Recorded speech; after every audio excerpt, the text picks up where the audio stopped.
Келес ауданында ауыз су мәселесі күрделі, өйткені жақында ғана бақылауға алынған Алпамыс Батыр ауылдық округінің су жүйесі әліге дейін қолданысқа берілмеген.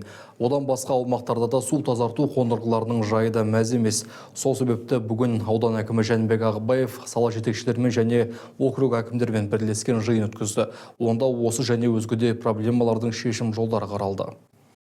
Алпамыстың ауыз суын айта жаттанды болды. Онда бұрғылау жұмыстарына нәтиже болмаған соң ашық су көзін тазартып тұндырып халыққа ауыз су беру көзделуде. Мұны алдыңғы шығарылымдарда да айттық. Енді осы мәселені көп кешеуілдетпей тез арада тұрғындарға тіршілік нәрін тарату туралы аудан әкімі сала жетекшілеріне тапсырма беріп, тексеріс жұмыстарын ертерек бітіріп, алдағы көктемге дейін су берілсін деген сөзін жеткізді аудан басшысы.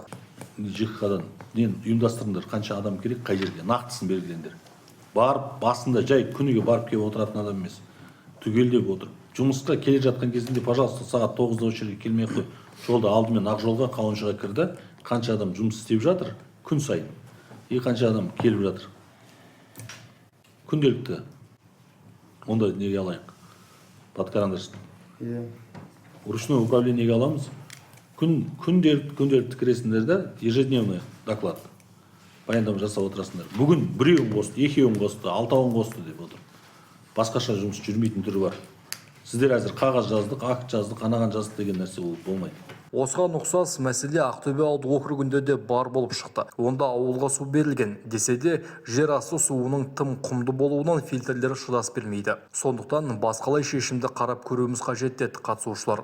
Давайте картаны ашып қараңыздар да есептеп көріңіздер. Жаңа дәуірмен подпись жасап круговой окольцовка жасап. Егер суының айналымын басқа елдермен былайша айтқанда тізбекте қосатын болсаңыздар, біріне бірі толықтыру арқылы бәріне де жеткілікті болатын еді. Бізде жер асты су дебит бәріне де жетпейді ғой, жеке өзінен. Аталған жиында Келес ауданының әкімі бір емес бірталай жылдан бергі қордаланып келе жатқан жайттарды айтып, жауаптарға шешу тапсырды. Мейірхан Бақытжан Режеп Тұрғынбайұлы, Сәтел арнасының жаңалықтар қызметі.